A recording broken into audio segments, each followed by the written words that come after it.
Do you often find yourself sinking into your favorite chair, perhaps with a cup of tea or the newspaper? And before you know it, hours have flown by. It feels so comfortable, doesn't it? A well-deserved rest after years of hard work.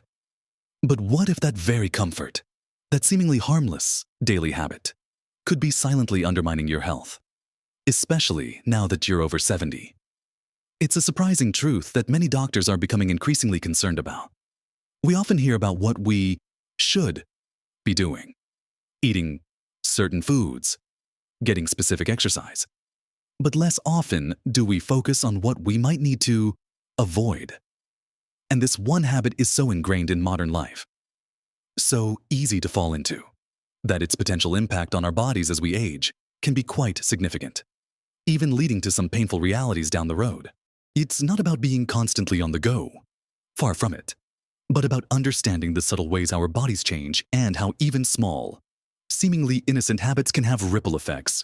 In this video, we're going to gently uncover this habit that doctors are warning about, explore why it's particularly important for those of us over 70 to be mindful of it, and most importantly, talk about simple, easy ways to address it. Stick around until the very end, because what you learn might just surprise you and give you some simple keys to feeling much better. Let's talk about that habit we just hinted at. It's something most of us do every single day, often for extended periods without even thinking about it. It's prolonged sitting. Now, I know what you might be thinking. Sitting. That's relaxing. I need my rest. And absolutely, rest is vital. But doctors and health experts are increasingly highlighting that it's the prolonged, uninterrupted nature of sitting that becomes problematic, especially as we get older. When we sit for long stretches, several things start happening in our bodies that aren't particularly helpful, especially after 70. Think about your muscles.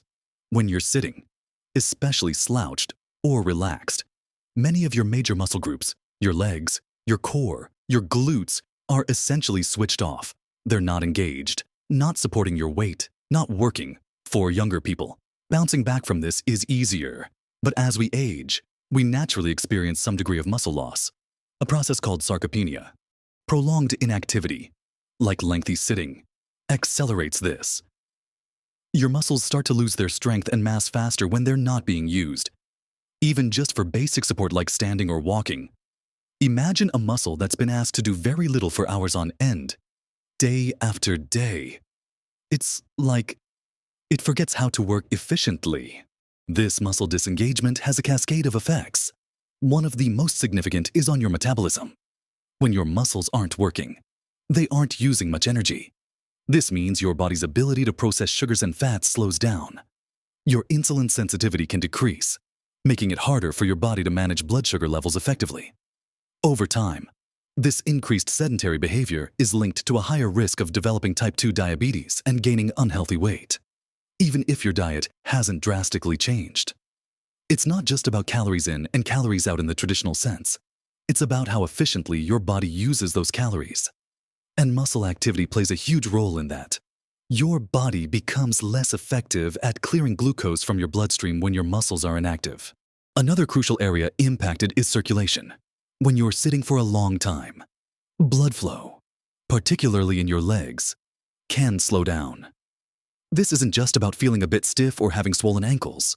Reduced circulation means less oxygen and nutrients are getting to your tissues, and waste products aren't being cleared away as efficiently. It can increase the risk of blood clots forming in the legs, a serious condition known as deep vein thrombosis DVT. While DVT can happen at any age, factors like reduced mobility, which often accompanies extended sitting, can increase the risk for older adults. In poor circulation can also exacerbate existing conditions like peripheral artery disease. Think about how your legs might feel heavy or tingly after sitting for a long time.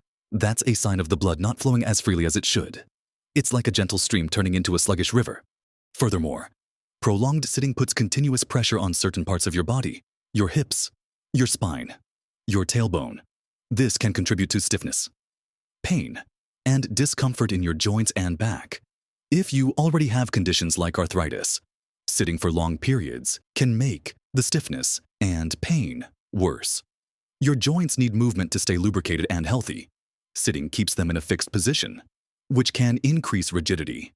Your spine, which is designed to move and flex, can become compressed and strained from prolonged sitting, especially with poor posture.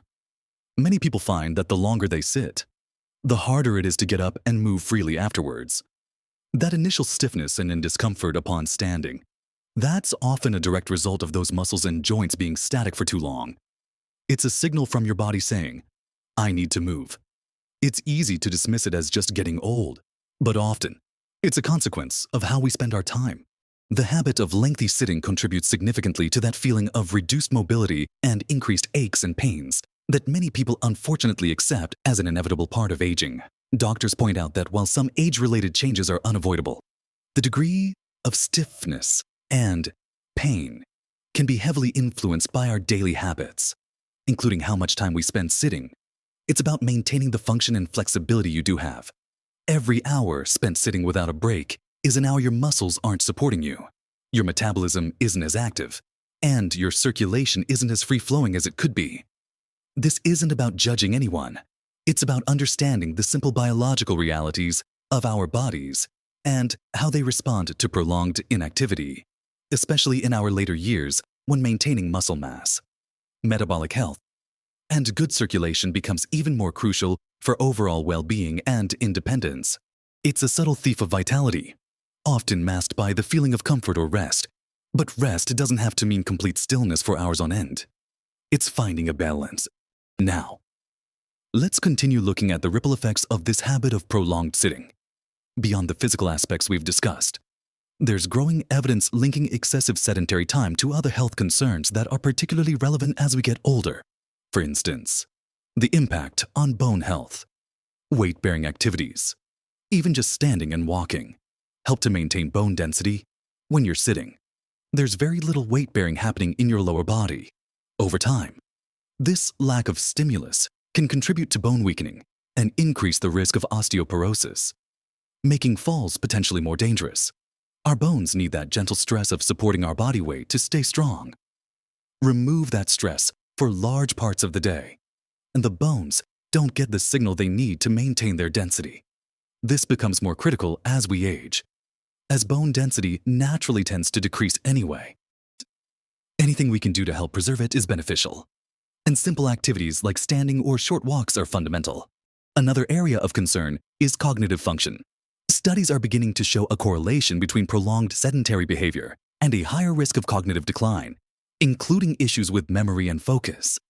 While the exact mechanisms are still being researched, it's thought that reduced blood flow to the brain, coupled with the systemic metabolic issues linked to inactivity, could play a role.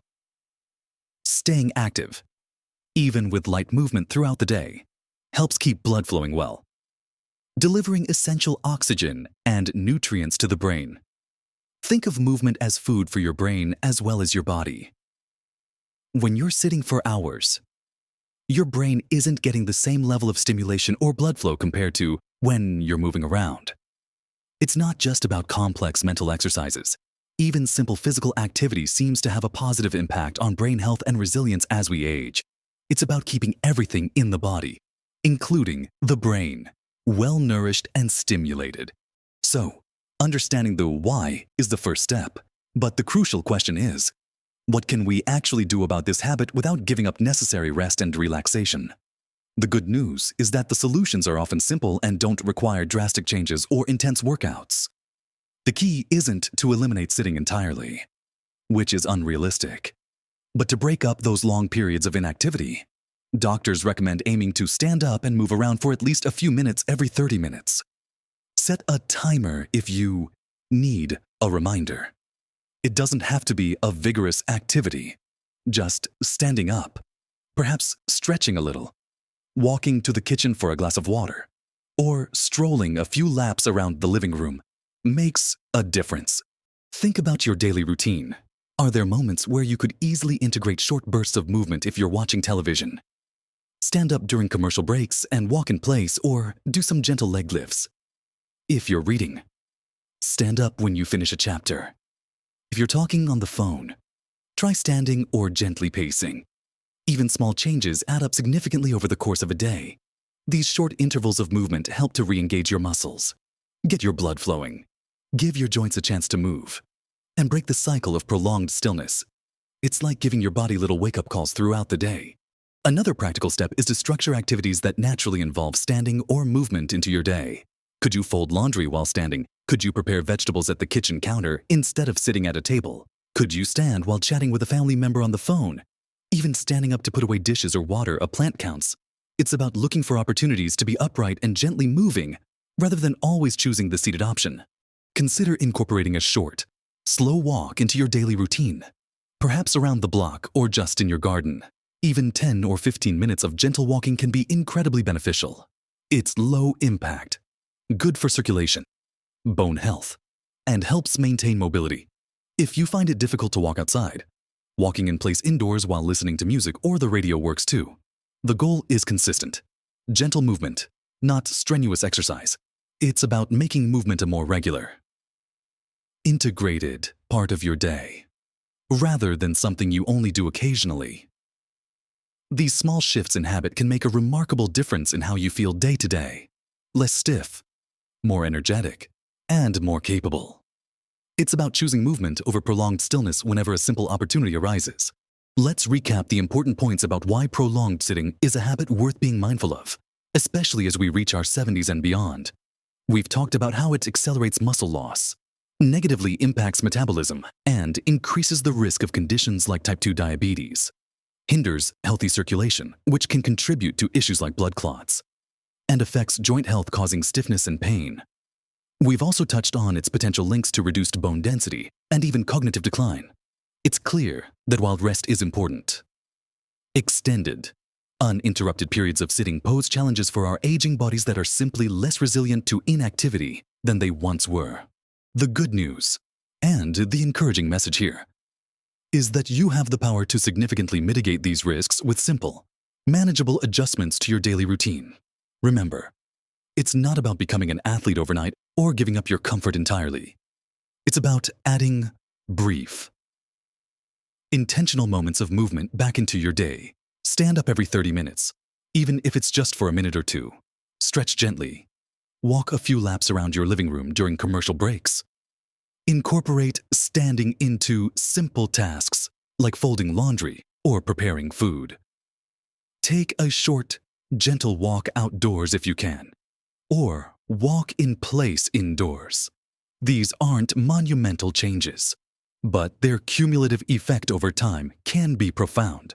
By making these small shifts, you're telling your muscles to stay engaged, helping your metabolism function more effectively, improving your circulation, keeping your joints more mobile, and supporting your bone and brain health. You're actively pushing back against the accelerated aging effects that prolonged inactivity can cause. It's about preserving your strength, your mobility, your independence, and your overall vitality so you can continue to enjoy life to the fullest. It's easy to get stuck in habits, especially comfortable ones, but recognizing that a habit might not be serving your long-term health and taking small, achievable steps to modify it is a powerful act of self-care. Think of each time you stand up and move as a little investment in your future well-being. Don't be discouraged if you forget sometimes. Just try to remember the next time. Progress, not perfection, is the goal. We'd love to hear from you. What are your thoughts on this? Do you find yourself sitting for long periods? Have you already found ways to incorporate more movement into your day? Share your experiences or tips in the comments below. Your ideas might help someone else. If you found this information helpful and encouraging, please give the video a like. It helps us know we're creating content that resonates with you. And if you haven't already, consider subscribing to our channel. We share practical tips and insights aimed at helping you live your best life at every age, with a focus on simple, actionable steps for health, happiness, and independence. Remember, small changes really can make a big difference to your health and happiness. Taking conscious steps to move a little more throughout your day is one of the most effective things you can do for yourself right now. Thank you for watching. Live your best life at every age.